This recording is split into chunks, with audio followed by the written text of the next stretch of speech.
Hello everyone, मेरे channel में आप लोगों का स्वागत है। तो चलिए हम लोग आगे बढ़ते हैं। तो आज हम लोग देखेंगे खनिज एवं ऊर्जा संसाधन।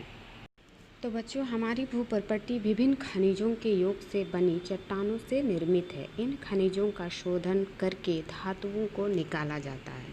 तो अब हम लोग देखते हैं कि खनिज क्या है। खनिज एक प्राकृतिक रूप से विद्यमान समरूप तत्व है जिसकी एक निश्चित आंतरिक संरचना होती है। खनिज प्राकृतिक में अनेक रूपों में पाई जाती है, जैसे कठोर हीरा से लेकर नरम चूना के रूप में। भौतिक एवं रासायनिक परिस्थितियों के कारण खनिजों में विभिन्न प्रकार के रंग, कठोरता, चमक, घनत्व तथा विविध क्रिस्टल पाए जाते हैं। अगला है खनिजों की उपलब्धता। तो खनिज जो है निम्न चट्टानों या शैलों में पाया जाता है, जो इस प्रकार है। पहला, आग्नेय एवं कांतरिक चट्टानों में खनिज दरारों, जोड़ों, भ्रंशों में मिलते हैं। यह तरल या गैसीय अवस्था में भूपृष्ठ की ओर धकेले जाते हैं, जो ऊपर आते हुए ठंडे होकर जम जाते हैं। जस्ता, तांबा, जिंक, सीसा इसी तरह जमाओं में पाए जाते हैं। दूसरा है अवसादी चट्टानों के विभिन्न परतों में खनिजों का जमाव मिलता है, जैसे कोयला, लौह अयस्क का निर्माण लंबी अवधि तक अत्यधिक ऊष्मा तथा दबाव के कारण होता है। अवसादी चट्टानों में दूसरी श्रेणी के खनिजों में खनिज तेल, जिप्सम, पोटास, नमक एवं सोडियम है। तीसरा है धरातलीय चट्टानों के अपघटन के बाद अपशिष्ट पदार्थ खनिज के रूप में रह जाते हैं। कहने का मतलब है कि जो चट्टानें हैं वह अपने ही स्थानों में टूटती फूटती है और कुछ जो है घुलनशील है या बह कर कहीं और चली जाती है, और जो अपशिष्ट पदार्थ रहते हैं वह खनिज के रूप में रह जाता है, जैसे कि बॉक्साइट।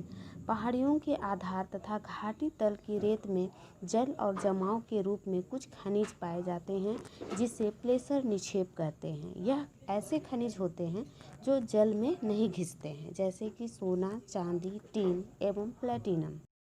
फिफ्थ नंबर में है कि महासागरीय तल में भी खनिज पाए जाते हैं, यानी महासागर के नीचे जो तली वाला भाग है वहाँ भी खनिज पाए जाते हैं। तो ऐसे क्षेत्रों में पाए जाते हैं नमक, मैग्नीशियम और ब्रोमाइन।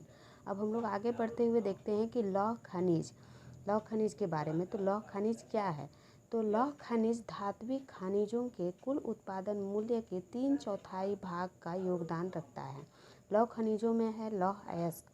तो वे चट्टानें और खनिज हैं जिनसे धात्विक लौह का आर्थिक निष्कर्षण किया जा सकता है। इन अयस्कों में आमतौर पर आयरन ऑक्साइडों की बहुत अधिक मात्रा होती है और इसका रंग गहरे धूसर, चमकीला पीला, गहरा बैंगनी और जंग जैसा लाल तक हो सकता है। लौह अयस्क औद्योगिक विकास की रीढ़ तथा आधारभूत खनिज है। आधारभूत खनिज इसलिए कहा गया है क्योंकि यह लोहा उद्योग में तैयार होता है और फिर दूसरे उद्योगों को खड़ा करने में मदद करता है, इसलिए इसे आधारभूत खनिज कहा गया है।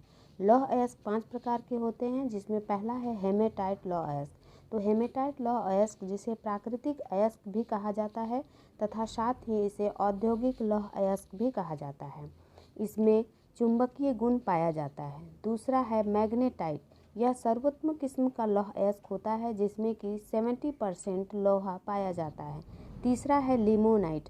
लिमोनाइट में 60% तक लोहा पाया जाता है। चौथा है सिंडेराइट।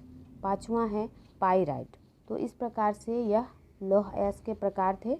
आगे हम लोग बढ़ते हैं और देखते हैं कि भारत में लौह अयस्क की पेटियां कहाँ कहाँ पाई जाती है, जिसमें पहला है उड़ीसा झारखंड पेटी।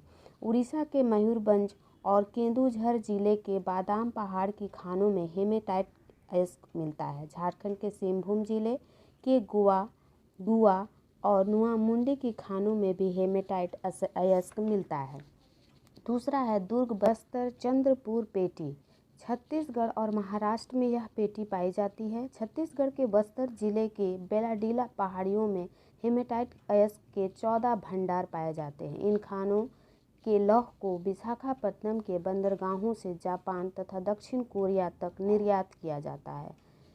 तीसरा है बेल्लारी, चित्रदुर्ग, चिकमंगलूर बेल्ट। यह पेटी कर्नाटक में स्थित है।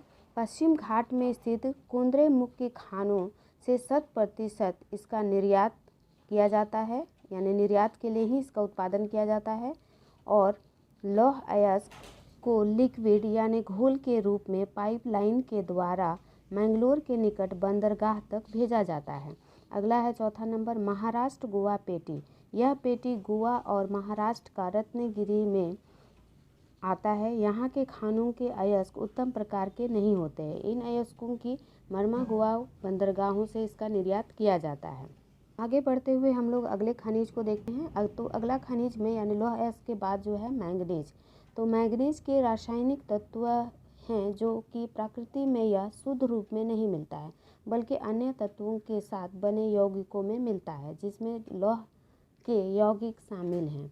1 टन इस्पात बनाने में 10 केजी मैग्नीशियम की आवश्यकता होती है।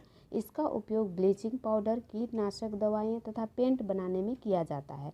मैग्नीशियम हमारे भारत में जो है उड़ीसा में सबसे ज़्यादा मिलता है और इसके अलावा महाराष्ट्र, कर्नाटक, मध्य प्रदेश में भी मिलता है। यदि पूरे विश्व की बात करें तो पूरे विश्व में रूस जो है इसका पहला उत्पादक देश है और उसके बाद दूसरा में हमारा भारत आता है, जिसमें उड़ीसा से सबसे ज़्यादा उत्पादन होता है। तो इस तरह से यह वीडियो यहीं पर समाप्त होता है। उम्मीद करते हैं आपको यह वीडियो अच्छा लगा होगा।